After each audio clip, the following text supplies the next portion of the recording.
Good morning, man. Just when I thought I was over it, and yeah, seriously.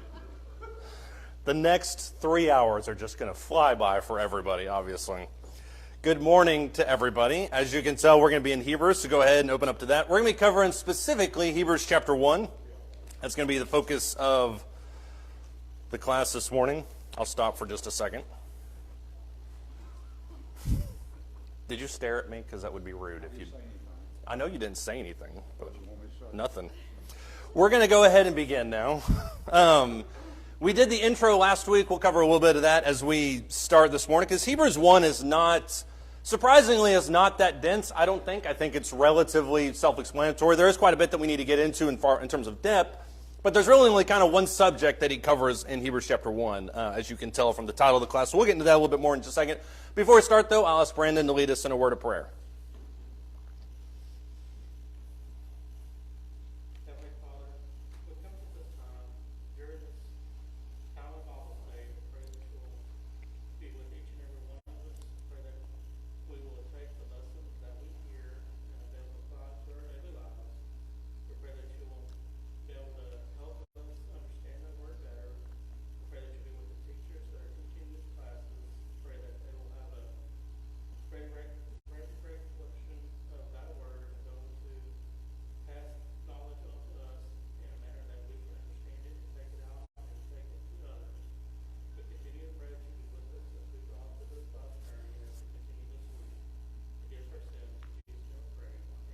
Amen. Thank you.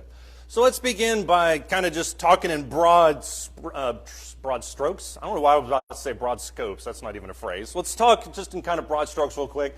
What is the point of the book of Hebrews? What is it all about? What's the themes? What's the idea there? And just because I turned and looked at Curtis doesn't mean he's the only one that can answer this. This is a question that's open to everybody. Jeff? Really, to me, the prominence of Christ. Yeah. Is over really everything. I think you can make that argument. There's lots of right answers, I would say, to that question. The prominence of Christ is certainly a big one. That kind of permeates every chapter of it, whether you're talking about the high priesthood, the old law, that kind of thing. Ken?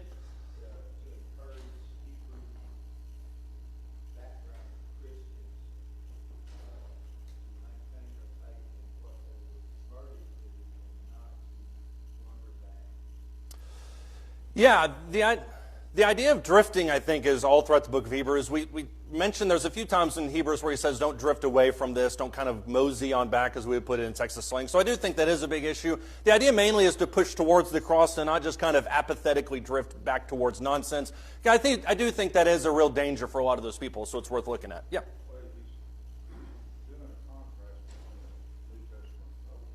Right.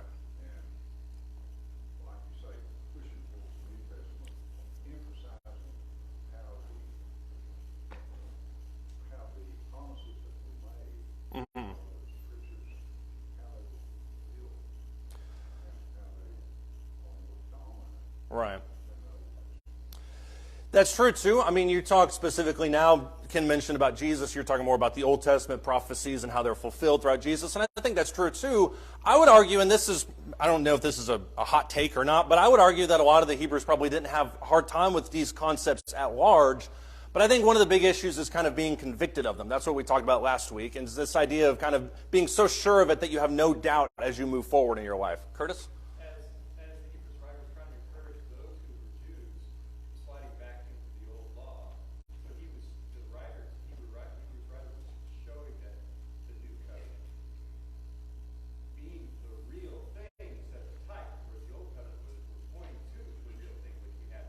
Right. This is better in every way than what the old law was. So why go back to the inferior when you have the best? Right.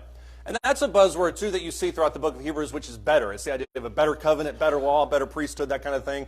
So all these ideas, I think, are there when you're talking about moving towards something rather than drifting back from it. It's a very dense book. If you look, especially at the first 10 chapters, there's a lot of theological material. Then he pivots in the end of chapter 10, roughly beginning of chapter 11, to kind of then move into exhortation-type material, keep pushing forward, keep driving forward, that kind of stuff. Why does he spend so much time going over ideas that we would all argue they're roughly familiar with at this point? Because if you've already made the leap from Hebrews or from being a Jew to being a Christian, you're already kind of semi-familiar with these concepts. Why spend so much time going through these things? Reinforce it. I mean, Peter himself said there's nothing wrong with remembering. I'm bringing to your remembrance things that you already know about. So there's no problem with kind of rehashing the same stuff. We've got 2,000 years that we've been into it. Well, not all of it, but I'm clocking in at 1900 myself, but yeah. this is still relatively new to them. It is. You know very well if some guy comes in here and says, this is the way it is now. Say, well, okay.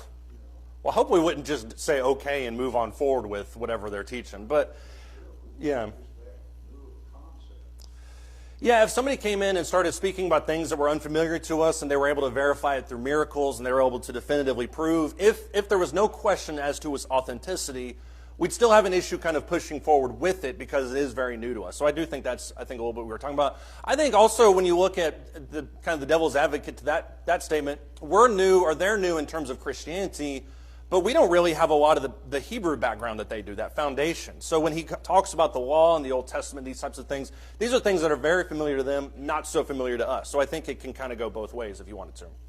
Why else does he spend so much time going through this material? Curtis? It seems to me that having grown up in an environment that hails the scriptures as from God, and that's true. It is. That and growing up with that traditions that they had, it's very difficult to release yourself from those traditions and go to the new, which is, as the writer says, they're far better. But yet, having grown up in that, why were there the Judaizing teachers? They would hang on to the old law. And so this would to indicate that the old law had a purpose and it served its purpose and it came to an end. Let go. Yeah, which is not going to be very easy. We talked about that last week about how family and culture and all those things kind of play into it. So it's not as simple as saying, okay, now I'm convicted, now I'm moving towards something else. There is quite a bit of emotional baggage, I would argue, you could take with that too. But I think when you look at the way the Hebrew writer approaches them, we talked last week about how he knows his audience really, really well. Would you put his audience as being particularly adept at Old Testament history, Bible prophecies, that type of stuff? Would you classify them as being super knowledgeable? I'm not talking about are they dumb, because that's a completely different discussion. But do you think that they're well versed in Hebrew language and culture and prophecies and laws and things like that, Levi? The audience, that's your question? Yeah. Yes, absolutely.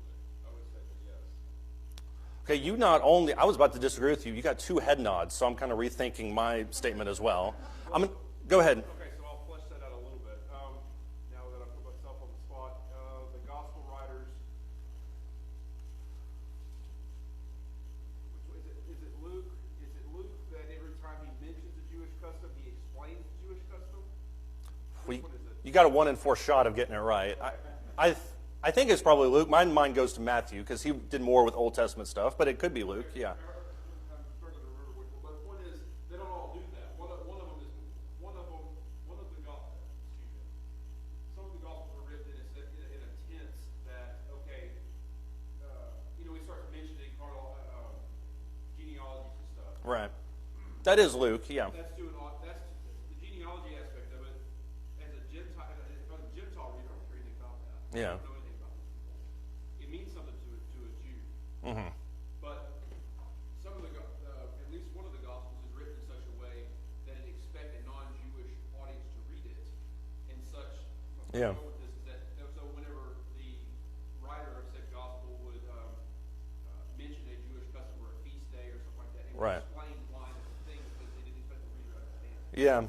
This is written like the way it begins. It just talks about God spoke to his people through various means of prophecy. It didn't necessarily need to flesh that out because his audience already knew that. That's true. There are certain concepts that I think they take for granted, and I do agree with you. Luke does a little bit differently. Luke does it primarily towards a Gentile audience. So in Luke's gospel, he does exactly what you're talking about. He talks about something, he kind of gives a little background to it. Matthew, on the other hand, which also has a genealogy, doesn't do that. It uses more Old Testament prophecies than any other gospel account. So he expects that his audience is primarily going to be Jewish in nature. So I do see the kind of the dichotomy of those two gospel approaches. Gail? That's true. They are human.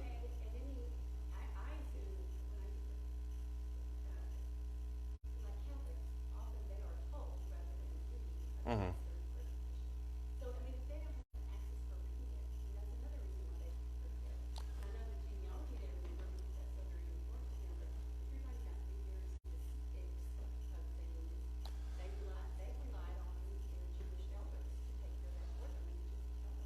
Yeah. A lot of them may not have known the specifics of everything that they were following in their culture. Right. And you kind of jumped into Catholicism, and I'm not anti that idea because I do think that there's quite a bit of overlap there. But I think if a better maybe analogy would just be mainstream non-denominational Christianity. If you think about the way a lot of our friends and sometimes family members talk about, they're like, "Are you a Christian?" Well, yeah, I'm a Christian. Well, what do you know about these things? And they can tell you some things, but even 2,000 years into it, they really can't, or however long they've been alive, they can't really digest some of the finer points of it. And I think that's the expectation we have going into this, is that every Jew that ever lived under the law was really, really adept to this type of stuff. A lot of them were just like us. I mean, that some of them were, some of them weren't, but individual study maybe wasn't a priority on their list because, as you mentioned, they expected it to be spoon-fed to them. So I think I can see the point that they were very knowledgeable about their culture and things, but not to the extent that I think the Hebrew writer, or that we may assume Hebrews goes into it. So I can see that. Ken, I wasn't trying to ignore you on purpose this time. Go ahead. That's a bold move.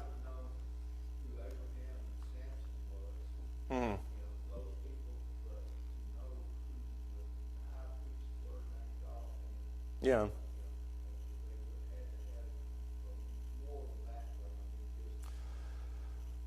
Yeah. I mean, remembering people like David and Abraham, that's not really a challenge for those people, but understanding the nuances of Old Testament prophecy as it fulfills into the Messianic age, I don't think your average Jew is going to be really able to uncover that type of stuff. And the reason for that, at least in part, I think, is when you look at passages like Hebrews 5, where the Hebrew writer says, by this time you ought to be teachers, and you don't really know what you should know. I have to go back and reteach these things to you.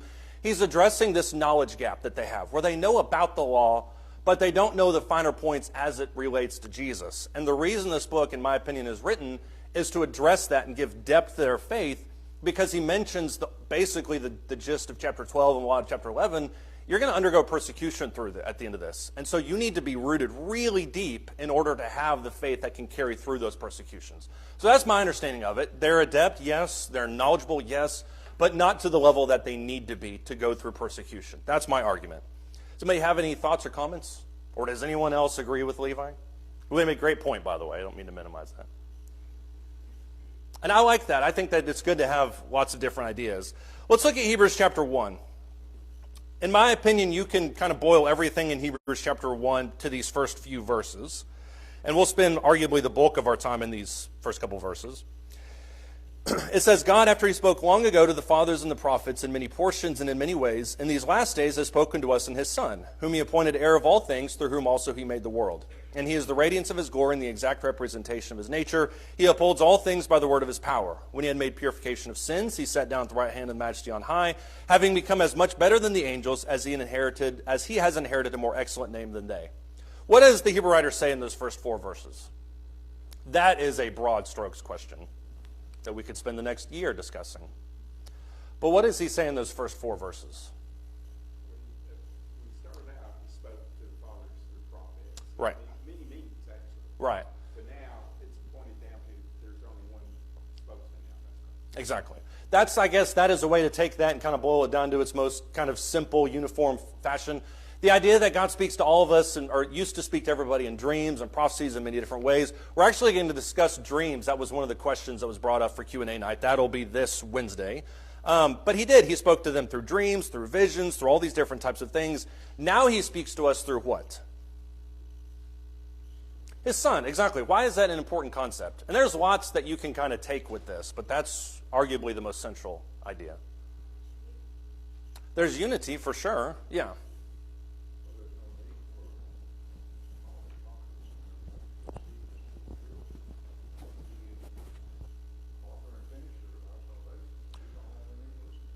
That's true, but you could also argue that God also sent us prophets and apostles. As a matter of fact, Jesus says that in Matthew 23. I will send you apostles, I will send you prophets. The Holy Spirit obviously came too, so you could kind of see that as a version of what you just mentioned.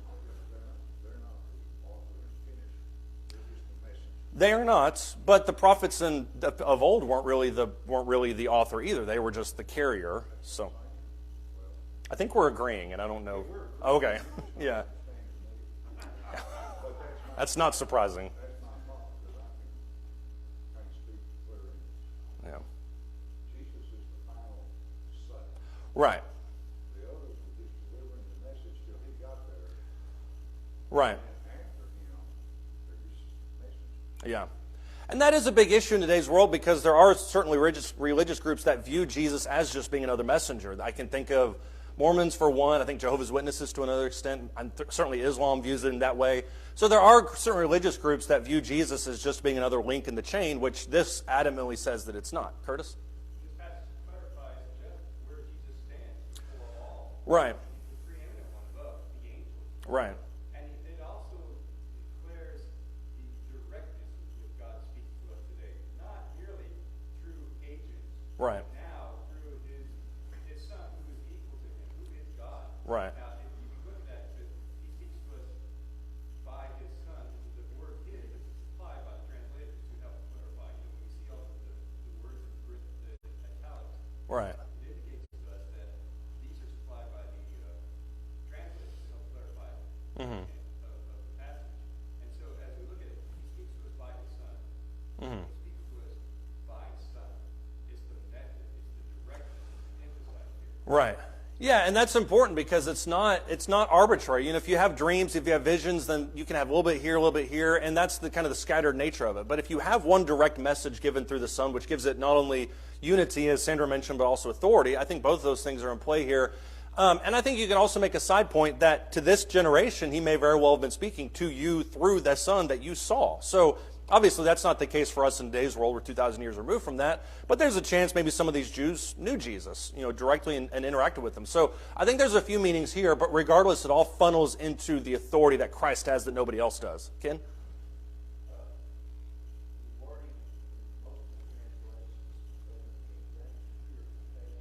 Right.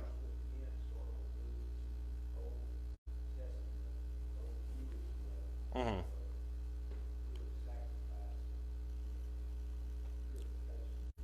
Right. I intentionally moved behind the pillar so you couldn't see me. But yeah, I do. The purification, we're going to talk about that here in just a second because there is kind of this Old Testament understanding that he wants his audience to understand about Jesus. So the purification of all things is certainly a big part of it too. When you look at these first 4 verses, a lot of it centers around this idea of the identity of Christ. And he doesn't pull any punches when he talks about this. He goes very thorough through all these different things. What is the first thing that he calls them there in Hebrews chapter 1 and verse 2? Okay, that actually is the first thing. Why? What's the second thing that he calls them? What's that? Yeah, the heir of all things. What does he mean when he calls him the heir of all things? You got me on that one, Sandra. You were right on.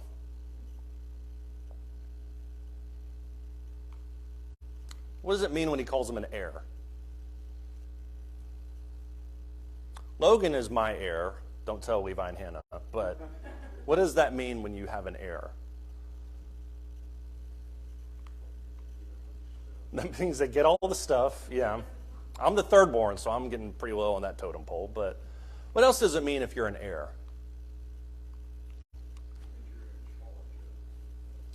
Everything you inherit, you're in charge of. And you are not a servant. Right. You're natural born. And so you can naturally follow the chain. That's true. And Hebrews 3 is going to make this delineation between an heir and a servant a lot more clear when he talks about the difference between Jesus and Moses. That's a conversation for a few weeks from now. But you're right, there is a difference between someone that's born in the house and somebody that simply works in the house. So that's a big part of it too. What else does it mean, though, when it talks about him being an heir?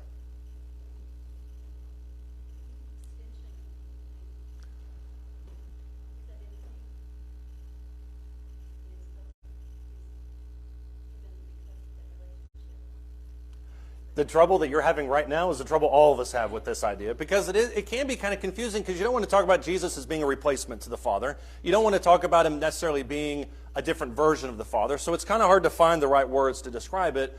But if you think about, for instance, what Philippians 2 talks about, how he puts everything under his feet because of his sacrifice. Ephesians 1 kind of lays that same idea that everything has been given to him because of his sacrifice. He's inherited all glory and all honor and all power and all authority, not because necessarily of anything that he, and here's where I run into that roadblock of finding difficult words, not because necessarily of this worked out so well 5 seconds ago in my head. Not because anybody necessarily human gave it to him, but because God himself gave it to him, because that authority passed from God to the Father. Maybe that's the right phrase. I don't know. Anybody rescue me on this? I'm just going to throw it right back to y'all. What does heir mean? Let's just go back to that. This is a different perspective, I guess. I consider the heir of all things. Not only does an heir receive all the wealth, we also receive responsibilities and the reputation. Yeah. And authority of that. You know, the parallel is drawn between a young man who's growing up, who's under tutelage. Mm-hmm. So I think that he is the heir of all things, carries with him the equality of his father, as it were. Right. Yet he's not tying, so he's under tutelage as it was the Jews were under tutelage. Yeah. The law was greatly under Christ, and so they were, and when that young man became of age, he became a free man in the same way. Not that Jesus becomes a free man, but the idea that there is well, See, you hit that wall just now too, didn't you? Yep. Jesus has responsibilities, authority, Right. The way that I'd always talked about it was exactly how you said it there at the end, which is the authority. I mean, if you think about the way that the old lineage kind of worked, and even in today's world, you have somebody who's a servant in a house, you have people that work around the house, but the heir of that house, even the child, no matter really how young he is, obviously there's differing laws, they always viewed him as being basically an extension of the Father, which is why I think when Jesus talks about, and this is what Gail mentioned earlier, which is why I think when Jesus says, if you've seen me, you've seen the Father, that makes total sense. But the primary vehicle that he's addressing here is the idea of his authority. And that's really what's going to carry on through the rest of these phrases when he talks about who Jesus is he carries the authority and the weight of the Father, even though he's a different entity. This is where we get into Trinity talk, which is notoriously sticky. Go ahead.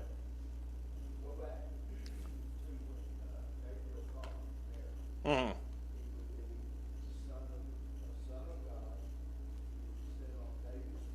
Right.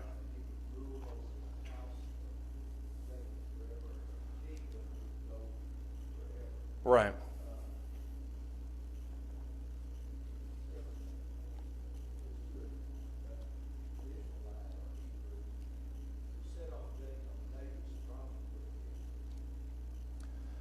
It's not only royalty, but it also signifies the extension of the Davidic lineage, which is messianic in nature.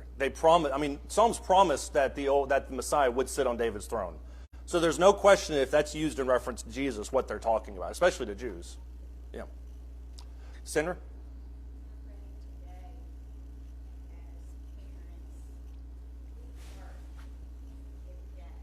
Mm-hmm.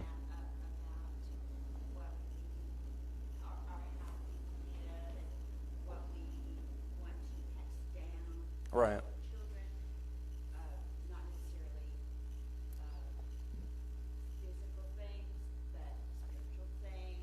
Right. The way you should be a good citizen, all those things plus the things. Right. And I'm thinking more, like Gail said, it was very intentional. God created the world. Mm-hmm. He intended for his son to inherit. Yeah, and I think what you're kind of talking about, especially when you're talking about building things that are passed down in a lineage, I think that also goes into the idea of the name of the family. I mean, for instance, like if you think about who God identified himself to Moses, he says, I am who I am. Well, in Revelation, I might be wrong in this, but I think that same phrase is ascribed to Jesus. And so you have this lineage that is done through, or this authority that's carried through a lineage. And I think that's a little bit of it. I mean, it's the same thing in which, the Cook name, for better or for worse, is defined by the people that came before me, which is why I'm glad I got here before my dad did, 10 years before they moved down here. But that identity is formed by the lineage itself. And so what kind of name are you leaving for your children? In Jesus' case, it's God himself, which I think is important.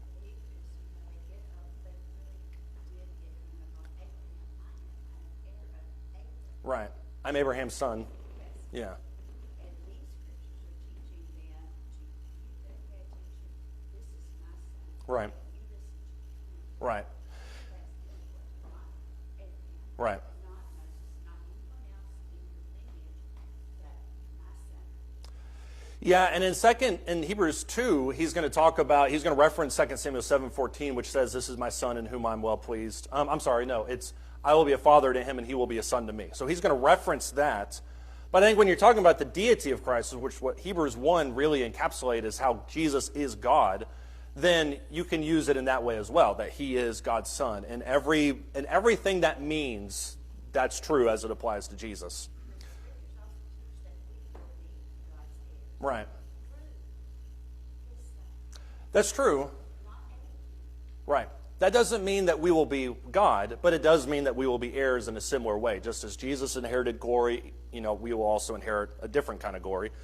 Let's look at Daniel chapter 7, because this is, as I mentioned on Wednesday, Daniel is kind of a black hole in my knowledge, but there are pieces in here that kind of jump to my mind when we talk about the kingdom and who Jesus is and that type of stuff. And so Daniel is written as a exile/post-exile kind of book. It kind of spans the entire length of the exile, if you will. So these are things that they would be looking forward to.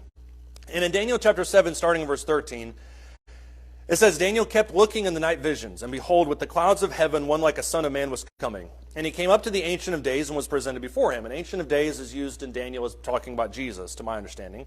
To him was given dominion, glory, and a kingdom, that all the peoples, nations, and men of every language might serve him. His dominion is an everlasting dominion, which will not pass away, and his kingdom is one which will not be destroyed. That's arguably one of the biggest points that Jesus tried to make in his ministry. This is my kingdom, nothing will come against it, everybody can be in it that's obedient to me, it will encompass everybody. But the difficulty that Daniel had in understanding the vision is the same, I would argue, the Hebrew writers did as well, or Hebrew writers' audience would. He says in verse 15, As for me, Daniel, my spirit was distressed within me, and the visions in my mind kept alarming me. I approached one of those who were standing by and began asking him the exact meaning of this. So Daniel didn't really understand what was happening either. So he told me and made known to me the interpretation of these things. These great beasts, which are 4 in number, are 4 kings who will rise from the earth. But the saints of the highest one will receive the kingdom and possess the kingdom forever for all ages to come. So there is an idea of possession and inheritance of the kingdom. And I think all of that is coming into view when you look at the broad view of when he says that Jesus is the heir of all things. Do y'all have thoughts or comments on that? Daniel's kind of a tricky book. Right. Exactly. And the 4 kings that represented the powers that came before Jesus, Jesus' kingdom was different because it wouldn't be torn away. It wouldn't be given to some kind of lackluster heir. Jesus would inherit and inhabit it forever. It also mentions, if you look back in Hebrews chapter 1, I just looked at the clock, so we got to kind of pick it up just a little bit. If you look back at Hebrews chapter 1, it calls him the creator of all things. Why is that an important designation for Jesus?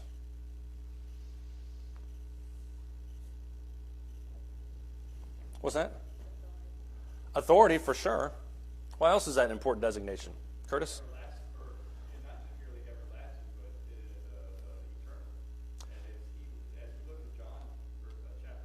Mm-hmm. And it relates to us who Jesus is.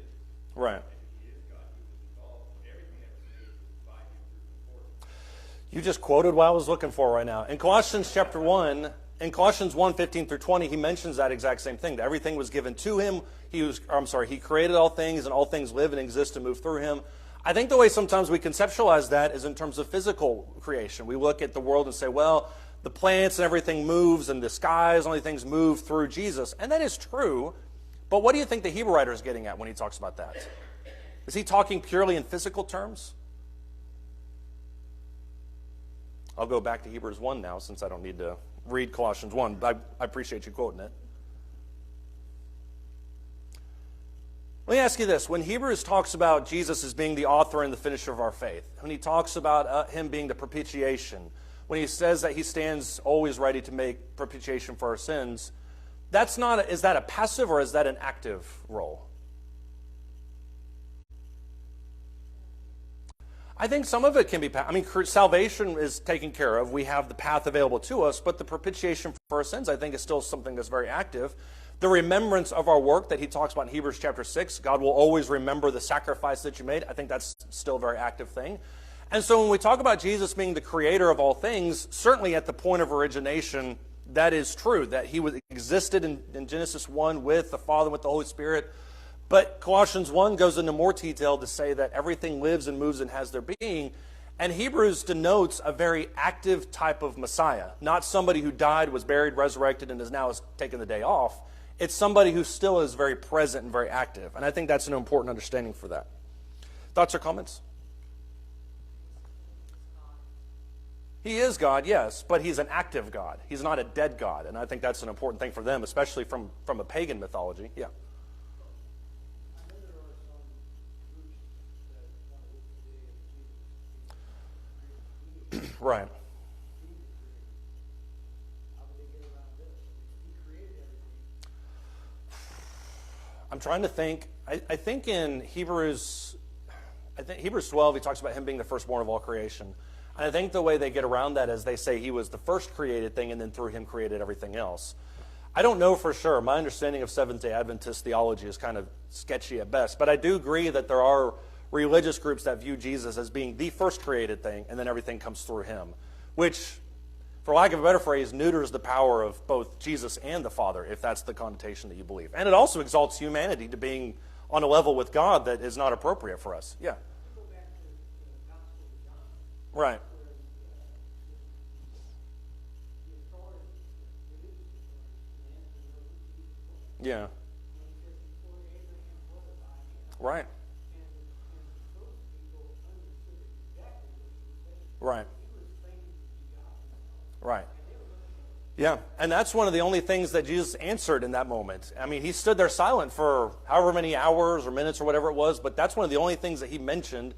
And then if you go back even further in John, which we didn't read this from John 1, 3 through 5, but he says in the beginning was the Word was with God, and the Word was God. And then you can see the progression in John 1 of the Word being identified as Jesus.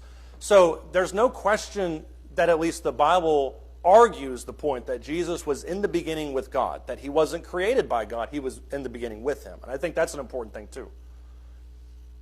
Does anybody else have any thoughts or comments?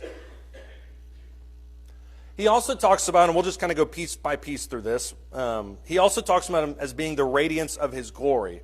What does it mean when he says the radiance of his glory? And yes, you can take these two together if you want. Radiance of his glory and the exact representation of God's nature. Your translation may say image, which is fine too. I think those two phrases can go hand in hand.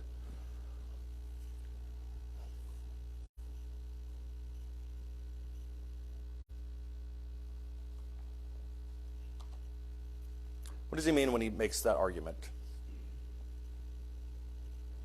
I'm sorry, I had my head down. I didn't even look. Curtis, go ahead. Okay, so what does the effulgence of his glory mean? That's an SAT word that I don't know. Right. So there's a lot that I want to unpack there, and you're exactly right. In every sense of the way that you see God, you see Jesus. Let's look at John chapter 14. And obviously there is some discrepancy between them, but whatever God is, Jesus is.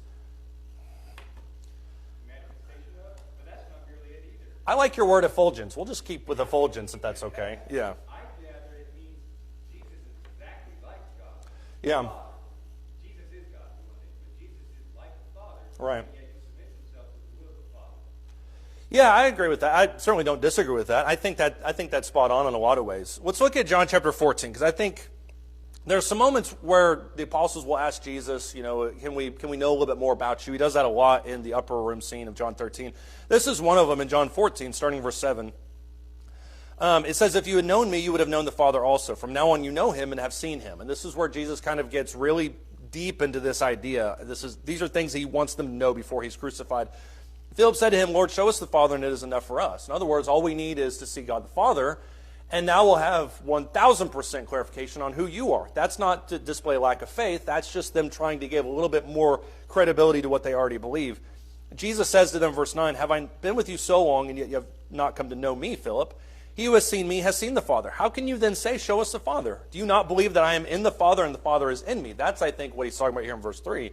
The words that I say, I do not speak on my own initiative, but the Father abiding in me does his works.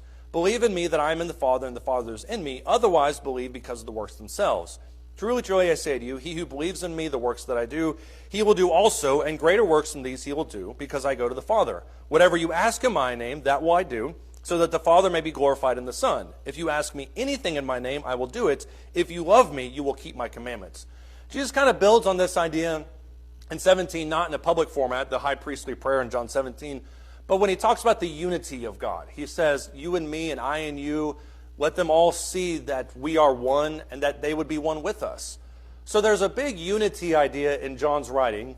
Hebrew kind of picks up on it a little bit, Hebrews chapter 1. But what is he saying here in these verses, in verses 7 down through verse 15, about the relationship between Jesus and the Father?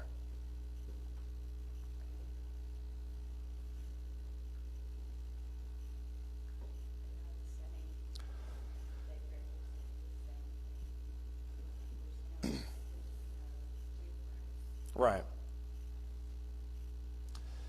First off, Jesus is offended almost that they want to see the Father because seeing Jesus, quote, isn't enough for them, because they say it's enough for us if we see the Father. So Jesus is slightly offended, maybe, but he says that if you've seen me, you've seen the Father. You know exactly what we are, not in terms of what we look like, but to know me is to know my Father. To know Levi, arguably, is to know me, because we're essentially the same human being, just in big and small versions. But there's even more defined in this. It's defined in purpose, it's defined in works, it's defined in authority. So to see me is to see the Father, and I think that's what he's talking about here. I'm the radiance of his glory. In other words, I pulse it out, but I'm also the image of who he is in terms of his nature. I'm the representation of what he wants. And in that sense, from a spiritual perspective, we should be similar to that as well. We should be, in some ways, the radiance of his glory. In some ways, we should be the representation of his nature as well. Not in God's sense, obviously, but in a works and unity sense.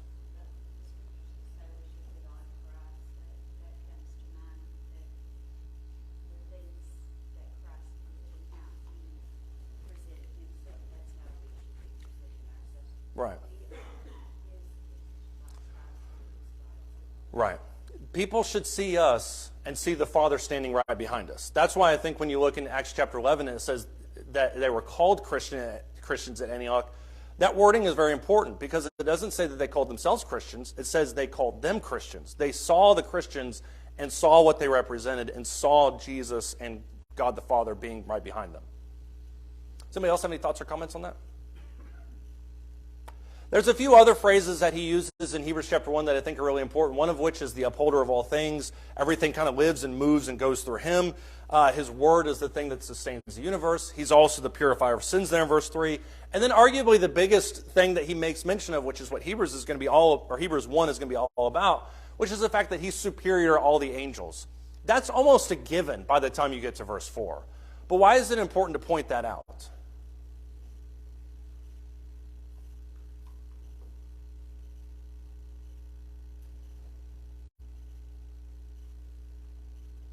Curtis? They received the old law from the angels, right? That they, because Moses received the law and apparently didn't receive the Father directly. Right. But the law was given to him through an angel or angel in the very first passage. God speaks to us today, has spoken us to by his Son. Right. So it established that the Son is far greater, and therefore we ought to behave more heed as finishes up chapter 1. Right. It kind of provides a nice bookend to what these little verses are about here at the beginning, because as he says, that is now given to him by his Son, then he kind of develops that idea. When you get to verse 4 and it talks about him being superior to the angels, that would have meant something to a Jewish audience in a couple different ways. Number one being what you mentioned, the fact that the law was delivered by angels. That's something Jesus himself says. You who had the law delivered by angels and yet did not keep it. So the angels were simply a messenger status. That's the occupation that they had. But it also poses another question. If Jesus is claimed to be superior to the angels, who does that by necessity have to make him equal with? Is there anything above the angels in terms of the spiritual realm that we know about? There is nothing, yeah. It's the Father. It's only God the Father himself. So he kind of retreats back to this same idea. He makes the statement in verse 1 and 2 about the authority of his Son, and then he builds down in verse 4 to talk about how Jesus has to be by nature, has to be because everything else about him has to be equal with God just because of the way in which he handled himself and the power that he was given and those types of things. So may I have any thoughts or comments on those first 4 verses? We have exactly 8 minutes to get through the rest of this chapter, but I knew we'd camp here for most of it. They were so steeped in their history and probably so knowledgeable that the angels did so much. They did, yeah. Their history, and they thought, they're pretty powerful people. Right. Even the fact that Gabriel, Mm-hmm. stuff he went through, and Michael, all of them. But they're just sticking in that history like, man, angels did everything. Yeah. Here's all of a sudden, here's Jesus comes and hung on the cross. Mm-hmm. Why didn't you mind go save me?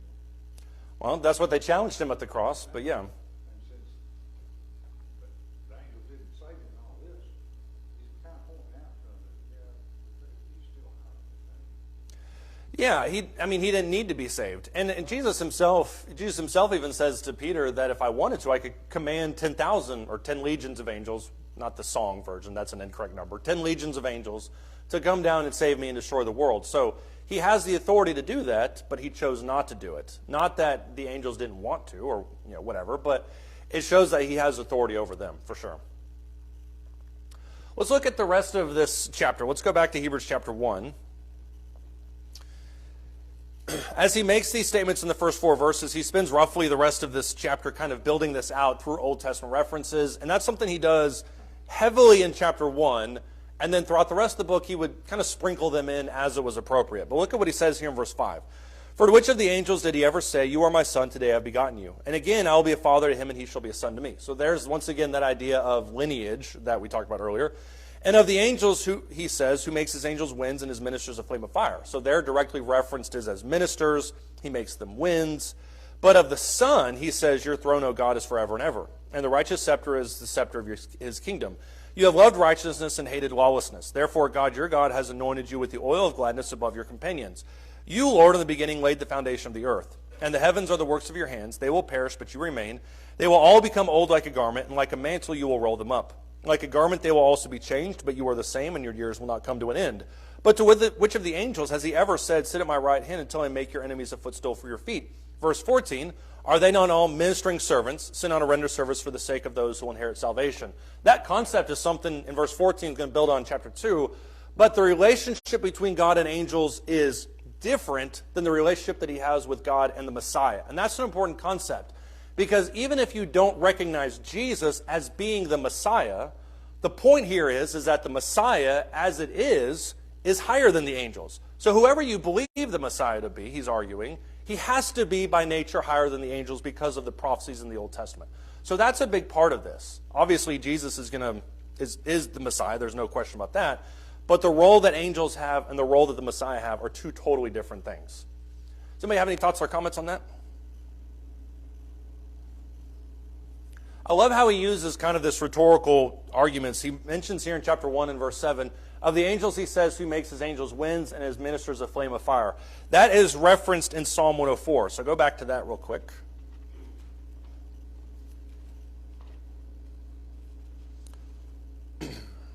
We won't look up all these fulfillments. I would encourage you to do that on your own time, just to see where he's drawing some of these from. A lot of these would have been used as messianic psalms, or been thought of as messianic psalms even back then. But in Psalm 104, starting in verse 1, he says, bless the Lord, O my soul, O Lord my God, you are very great. You are clothed with splendor and majesty, covering yourself with light as with a cloak, stretching out heaven like a tent curtain. He lays the beams of his upper chambers in the water. He makes the clouds in his chariot. He walks upon the wings of the wind. He makes the winds his messengers and his flaming fire his ministers. What kind of ownership does God have over his creation? Because that's really what's in view here.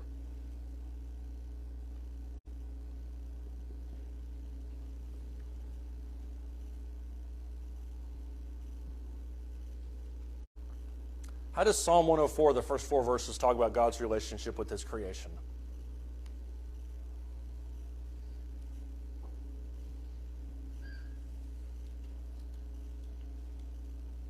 I think the idea of him covering himself with light as with a cloak is interesting. He just uses light like we would use a coat. Curtis? Right. Everything is at his disposal. If God views something that needs to change, he sends his messengers, he sends his angels out to go do that. If he sees something that needs to take place, he has no problem commanding his angels to take care of this situation. How does that differ from his relationship with his son?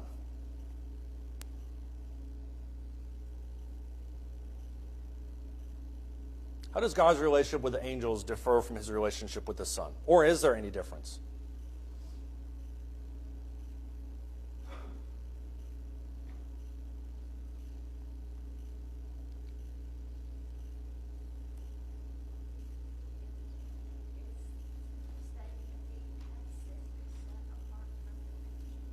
He has.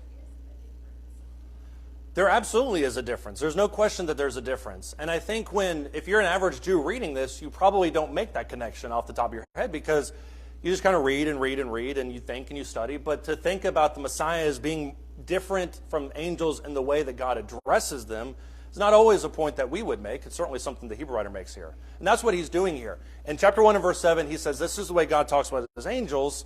But to his son, these are the things that he says to his son. Number one, he is my son. He doesn't say that to the angels. You have never any, to my knowledge, never any mention where God speaks to an angel and says, you are my son. There's just no mention of that. He also says that angels worship him. That's a reference from Psalm 97. This is all in Hebrews chapter 1. He then says that he's anointed by God. You never see that happening with an angel. You do see that happening from prophets to kings sometimes in the Old Testament, but not towards God and any of his angels. And then you also have this idea that he is eternal in nature. So his relationship with the angels is markedly different than the relationship that he has with his son. Why is that important?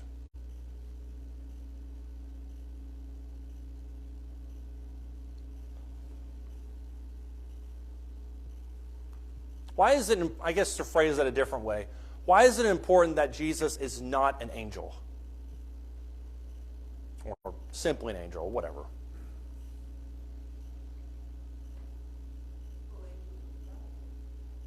Yeah, as we learned Wednesday night, angels can be fallible. Yeah, there's some that left their current abode. Jude talks about that, 2 Peter 2. Angels are always presented as servants. Right. And have no authority of their own volition. Right. Right. Angels don't have any power except, or any duty except that which God has given to them. So they don't have autonomy in a lot of ways. And that's, I think, one of the things he points out here in Psalm 94, wherever we're at, Psalm 104, which is the idea that angels operate completely dependently on what God the Father says. So that's not the same thing that's not the same relationship you see with Jesus and God. I think that's an important thing to point out. Why else is it important that Jesus is not an angel? Yeah. What I was going to say along that line was the fact that the messengers of the angels are just the laborers. They don't see the whole picture of what God has in mind. Right. The Trinity has in mind for humanity or for the world. Right. They just carry out duties. Right. Whereas God and his son are trying to do the world, take care of the world and the future of it and people there. Right. And have the children, have them as their children. Yeah.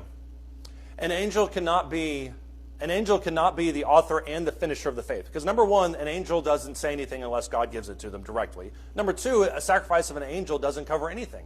So Jesus has to be the one to deliver the word of God from his own mouth. But also, he also has to be the one to sacrifice and to die for that gospel that opens up salvation to all of us. So there's a difference in the way, if you just look at it from a purely generic way, there's a difference in which the Old Testament characterized the angels and the way that the Old Testament characterizes the Messiah. There's a difference in both of those. If you look, for instance, at Hebrews chapter 2, I know this is a little bit more than where we're at right now, but if you look back at Hebrews chapter 2, I think we have 1 minute. This kind of carries over into this next chapter, because when he says in Hebrews chapter 1 and verse 14, are they not all ministering servants sent out to render service for the sake of those who will inherit salvation?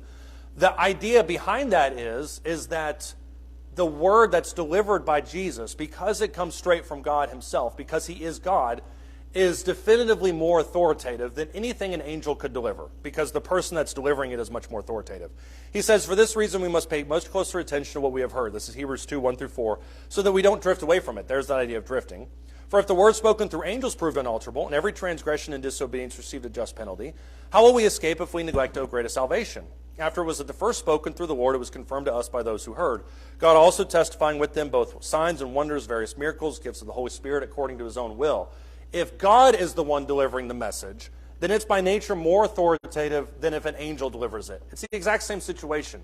If the President of the United States, and we're going to keep this apolitical, if the President of the United States sends a senator to go deliver a message, that means something.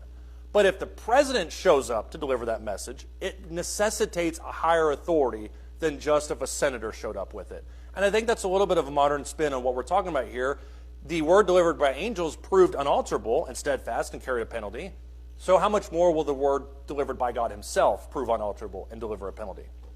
Does that make sense, or is that going to be a long quarter. I don't know. Some of it made sense in my mind. Okay, good. Joe says I'm good, so got to carry some weight here. I'm not going to touch that comment with a 10-foot pole. We're all getting older, Dad, all of us, 2,000 years or not. All right, thank you, everybody. We'll pick up with chapter 2 next week. Oops. My bad. Jumped in on you.